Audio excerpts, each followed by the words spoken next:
Welcome back to r/legal advice, where people ask questions, get advice, and we get satisfaction. If you are new to my channel, please don't forget to subscribe to join our amazing community, and without any further ado, let's dive right into the stories. And the first one is titled, "Dog ate my neighbor's drone, am I liable?" Not sure what to do, earlier today my neighbor came pounding on my door screaming obscenities and shouting at me. When I finally got him to stop yelling, I found out that he was flying his drone in my backyard again, and this time my dog finally managed to catch it and destroy it. He claims this was a $900 drone and I had to pay him right then and there. I refused and closed the door in his face. A couple hours later the police showed up to retrieve the drone. It was still in my yard, but my dog completely ignored it once it stopped buzzing, and asked about the situation. The said neighbor called them stating that I refused him access to my yard to get it. That is not true, he never asked. I am worried the neighbor will try to press charges against me for destruction of property or sue me. Will he have any legal standing if this does go to court? He has a history of flying his drone low over my yard to tease my dog. I have asked him to stop several times, which he always refuses, telling me that I don't own the air above my yard. I have called the police to complain once before. He was doing flybys over my dog and getting very close to hitting him. The police did not say he could not fly it in my yard, but did ask him to stop doing so in order to avoid conflict. That only seemed to egg him on. And a user in the comments said, "I would not worry, the standard and best advice is to ignore him until and unless you get served. If that happens, you will need to show up, but your case seems pretty cut and dry. If you want to be prep in advance, you can always reach out to the police to see if they have records of your previous complaints." And guys, I'm really wondering if the claim the crazy neighbor is making is actually true or not. Meaning, do you own the air in your property or not? If not, that would mean that essentially anybody could fly a drone over your property. Please correct me if I'm wrong. Update to the drone story.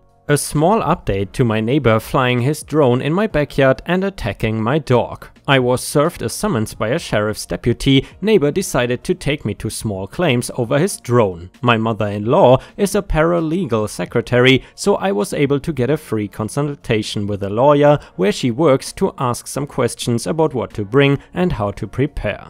He seemed genuinely amused that my neighbor was even trying to sue. He also suggested I countersue and how I could possibly add in more damages. He also told me that my neighbor and I technically live within 5 miles of an airport, and even though it doesn't have a tower, technically that falls under FAA regulations. I called the hotline from Google and spoke to them about my neighbor's hobby of flying out of line of sight, flying several thousand feet in the air, flying near an airport, and made an inquiry into if he was registered to fly drones. Saying he owned 2 very large drones, he already bought a new one. This one is almost 5 feet across. I don't know the weight of this, but it definitely is at least a few pounds. They took my information and have called me back once, so I know they are investigating, but don't know anything else. Not sure if they will tell me anything anyways. I brought both police reports to court as well as several photos of my backyard, photos of our shared 8 feet high privacy fence, medical bills for my dog, and a few short videos I had of him doing flybys over my dog in the past. His main argument to the judge was that I maliciously installed a table to allow my dog to jump high enough to catch his drone, which I somehow trained him to do. Which, yes, I had recently bought a new picnic table, but only so I have somewhere to sit and eat outside. I argued that his flying was causing my dog anxiety, and that is what provoked it, and thanks to y'all's advice, that my dog could have potentially died from ingesting part of the drone or if the drone hit him. In the end, he now has to pay me just under $2,000 for various vet bills, x-rays, dental exams, sedation, medication, etc. He is also banned from flying over my property, and I installed trail cams front and backyards just in case. He seems pretty upset with me, so I wanted to be careful. The only thing that could make this better is if the FAA finds a reason to fine him or take away his drones. And guys, I don't know about you, but to me that seems like a pretty satisfying ending in regards to this douchebag neighbor. Did you ever have a neighbor that loved to fly his drone over your property? Let us know in the comments, and while you're at it, please don't forget to like the video and post some star emojis in the comments if you enjoy my content. Thank you so much in advance. And the next one is titled, Boss wants everyone in office to submit an updated medical history to him. So first of all, a bit misleading title, as the person in this situation is not me but my friend. Second, this is going to be fairly long and perhaps unnecessary context heavy. It is not an urgent request for answers, and I hope this will be more interesting than boring, even if it is long-winded. I will include a TLDR at the bottom.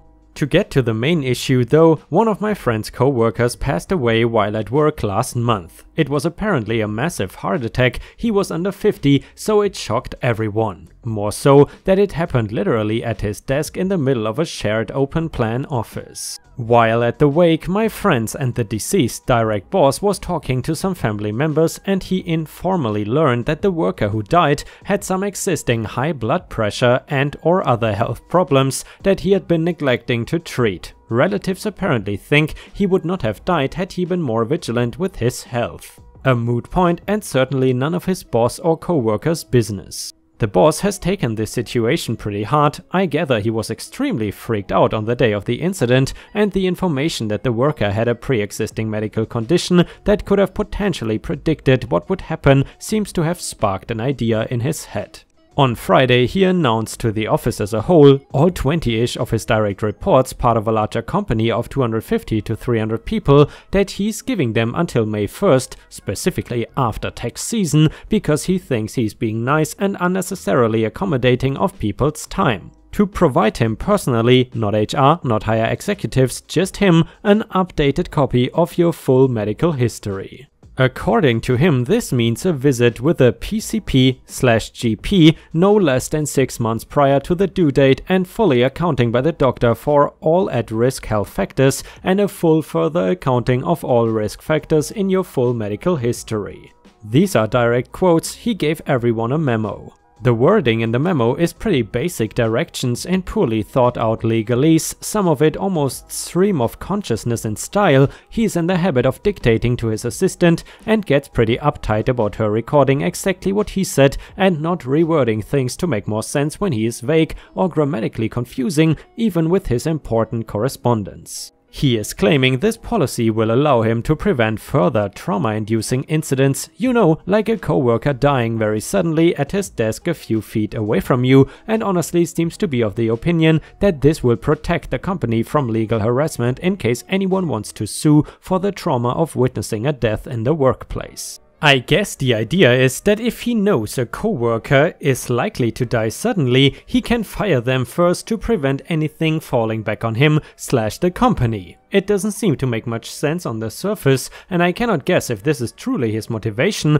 also as if a medical history works in a way as to accurately predict sudden death of that type. He's clearly not rational on this plan. Honestly, to me, it sounds like he was freaked out by witnessing the incident himself, and when the thought crossed his mind to sue the company for his own trauma, it eventually turned into an idea to play it as if he's a good policymaker trying to protect the company from legal trouble from people like himself. Apparently he's been angling for a promotion for years and has in the past already come up with some pretty harebrained schemes to suck up to his own bosses. Anyway, my friend is pretty level-headed, and her immediate instinct is to go to HR on Monday and let them know what is going on. But the way she presented the story to me gave me pause. She described it, casually over drinks last night, in a manner like, "Listen to this completely illegal thing my boss is trying to do." It does seem to me like he's crossing some dubious legal lines, but I've been lurking here long enough to see a lot of people come in with workplace issues they are sure are 100% against the law, and it often turns out the answer to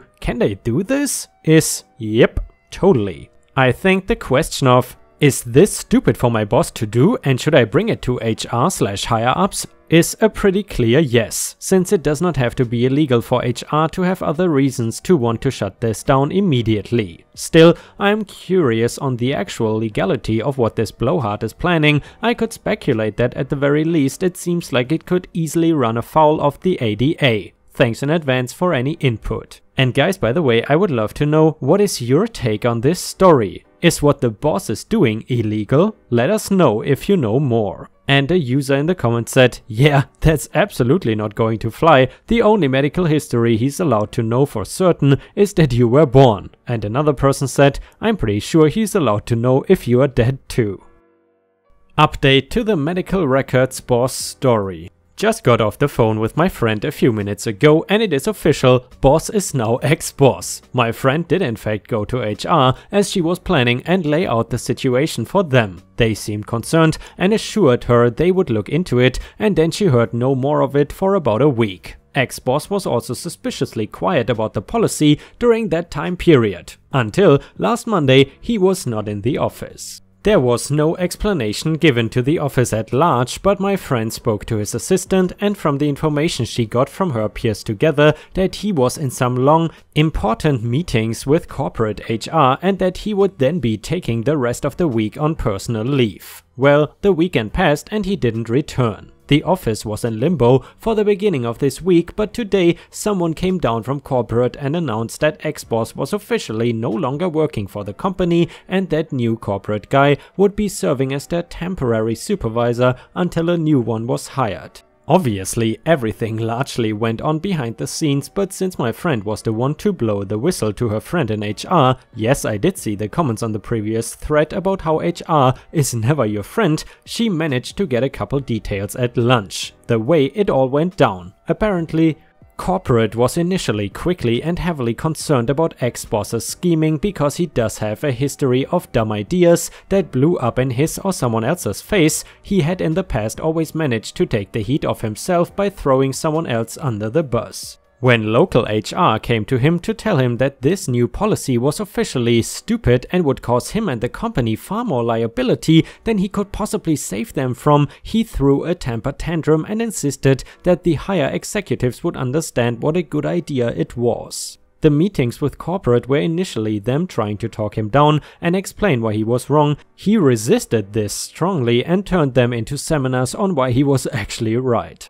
Eventually, a VP got involved and it was over. Ex-boss was not technically fired, but he was strongly encouraged to submit his resignation and he will not be getting any reference other than a confirmation that he did in fact work there. My friend has not personally heard anything from the guy since he suddenly disappeared from the office. If he has contacted any of her co-workers, they didn't share it with her. She is pretty excited to see the last of him and is hoping her new boss will be less of a moron. Apparently one of her longtime co-workers that has always been a bit of a mentor figure to her is being considered for a promotion internally instead of them hiring someone new as supervisor, so my friend might even materially benefit from this fiasco. Again, my thanks to everyone who provided me with info and advice, and also to those who were just supportive. I did drop off commenting after a few hours because I do browse Reddit most of my workday and I am paranoid about accidentally commenting with my main when I mean to use my throwaway and vice versa, so I just stayed locked out of this account. Sorry for the lack of real-time clarification, but hopefully this update makes up for it.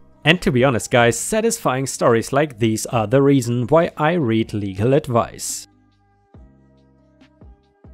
And the next one is titled, My 15-year-old nephew posted a video of himself naked on Snapchat, the police want to talk to him tomorrow. My nephew was hanging out with his friends. They decided to go streaking because they are dumb teenagers and that is what dumb teenagers do. Apparently they were in the woods and from what I understand, no one else saw them. He took a video of them doing their thing and posted it on Snapchat. Screenshots have made their way around his school. His father told us the police are coming to talk to him tomorrow. His dad talked to a friend of his who is in law enforcement. He told him not to worry, he will talk to the police and left him with the distinct impression that everything will be okay. So now he intends to talk to the police and put his faith in his friend. I told his dad under no circumstances should he or his son talk to the police without an attorney present. I told him the only reason the police want to talk to him is because they are investigating a crime. They are gathering evidence and statements to present to the DA's office and they will not give a flying damn about what happens to his son. I told him that this could be viewed as producing, possessing and distributing child indecent movies. I told him his son could be branded a sex offender for the rest of his life. I even offered to pay for the damn lawyer if it comes to that. Is there anything I can do? Update: the police talked to my nephew and his father today. I sent his father a link to this thread. He read it but still stuck to his guns about talking to the police and putting his faith that his LEO friend would take care of it. His law enforcement friend indeed talked to the investigating officer. According to him, that changed the tone of the meeting from investigative to a stern talking to. The police officer gave him the scared straight talk and told him that as long as he stays out of trouble and there are no further complaints regarding this issue, he considers this matter over. The father told me the police officer was very firm, but he was extremely courteous and professional. The officer left a card, so I called and left a message thanking him. By the way, I am 1,000 miles away. I talked to the father again. I told him he was lucky because that could have gone a lot worse with a lifetime of consequences. I begged him, please, please, please, if there's ever a situation where the police are involved, to hire a lawyer. Bullet dodged / all is well that ends well. That is aside from no cell phone and no video games and being grounded for a month. Thank you all for your advice and support. And the people in the comments said the following: pay for that lawyer and send them one over. Your nephew's got some crap coming his way, and if you're concerned to this degree, sending in a lawyer would at worst be money spent buying peace of mind and the ability to stop having panic attacks. At best, you are buying a stupid kid's right to keep being stupid in predictable ways outside of a prison cell and without the threat of a sexual offender registration upon his back for his entire life. If you want to pay for a lawyer, pay for a lawyer. Seriously, if you are in a position to do so financially, there's no actual downside to that decision. Again, at worst you are buying peace of mind, and that is an expensive commodity that many people would pay through the nose to obtain. To be honest, I don't really see the advantage to talking to the police without a lawyer unless you have no money. I'm always amazed when I see documentaries about true crime stories and people just wave away their right to remain silent. To be honest, maybe they don't know better or they just don't care. I really don't get it. And the next one is titled, "My dermatologist cut the wrong piece of my head off." Hello, I live in Florida. If this is not the right subreddit for this, feel free to direct me to the right place, but I'm not sure how I should proceed to remedy this situation. And by the way guys, just to warn you in advance, unfortunately there is no update yet for this story, but in case I find something, obviously I will keep you posted. After a visit with my primary care physician and a complaint about a cyst on my head that was causing intermittent irritation, she referred me to a dermatologist to have it removed. I expect the standard procedure to remove a cyst probably looks like this. Circle it with a marker, inject local anesthetic, incision and removal, stitches and healing. Mine messed up number 1. The dermatologist's assistant shaved a portion of my head with a disposable razor, dry shaved, which hurt like the dickens, and then injected anesthetic around the side of the cyst, which of course caused the area to swell up. Afterwards she asked me if I could point out where the cyst was so that she could mark it, but the entire area was swollen and numb and I could only give the rough vicinity. Anyway, the dermatologist came in, cut it open, scraped away inside my scalp, stitched me up and sent me packing. I returned 2 weeks later and got my stitches removed. We are now a week or 2 after that, or 1 month since the surgery. I can feel the cyst on my head right where it was before and the divot right next to it where they cut in and removed. I have no idea what, it was an 8mm cyst to begin with, so not a ragingly large thing. I was resigned to having a scar and a chunk of missing hair on my scalp in exchange for not having a sometimes irritable lump on my head that I obsess over. Now I have a lump and a hole, having paid for 2 visits and a surgery. Since they wouldn't remove it without a first appointment to look at it, I'm not sure what to do now. Do I call the doctor's office, tell them I think they missed the cyst and need to try again? Do I get a different doctor to do it and then file suit and try to get the first doctor to pay for the remedial surgery? Do I file suit for malpractice to get it fixed? Other advice? Following the advice in this thread, here's an update. I called the dermatologist this morning to request a copy of my pathology report. The person I spoke to found my file and told me that I did not sign a medical release, so they could not send me a copy, but they did let me talk to a medical assistant who talked about the results with me. She said that the tissue was removed was a benign mole.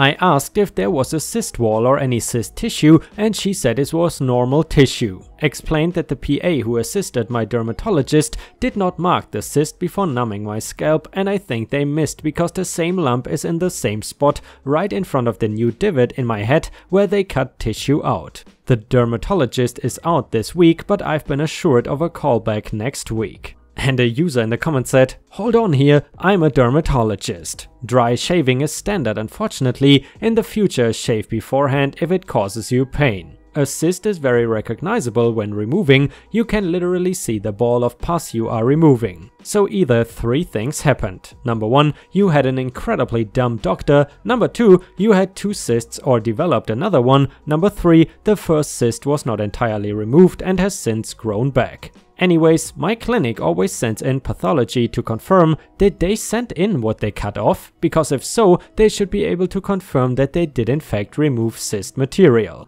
And then another person said, "Agree, pillar cysts are pretty self-evident. I always offer to show the patient in part to prove it was removed, and always send it to path. Not because it is medically necessary usually, but for situations like this. Just an example of how CYA from litigation adds to the cost of medicine." And guys, as I mentioned before, in case there are any future updates or in case I missed something, I will of course post it in one of the next videos. And guys, unfortunately we have already reached the end of the video. I hope you enjoyed today's stories, and if you haven't already, please also go to patreon.com/ripeyoutube, where I upload exclusive Reddit videos starting at just $3 a month. This is a great way to support me in case you are interested, and the chance for me to become independent from YouTube revenue. Thank you so much for watching. Please don't forget to subscribe and like the video, and I hope to see you again tomorrow.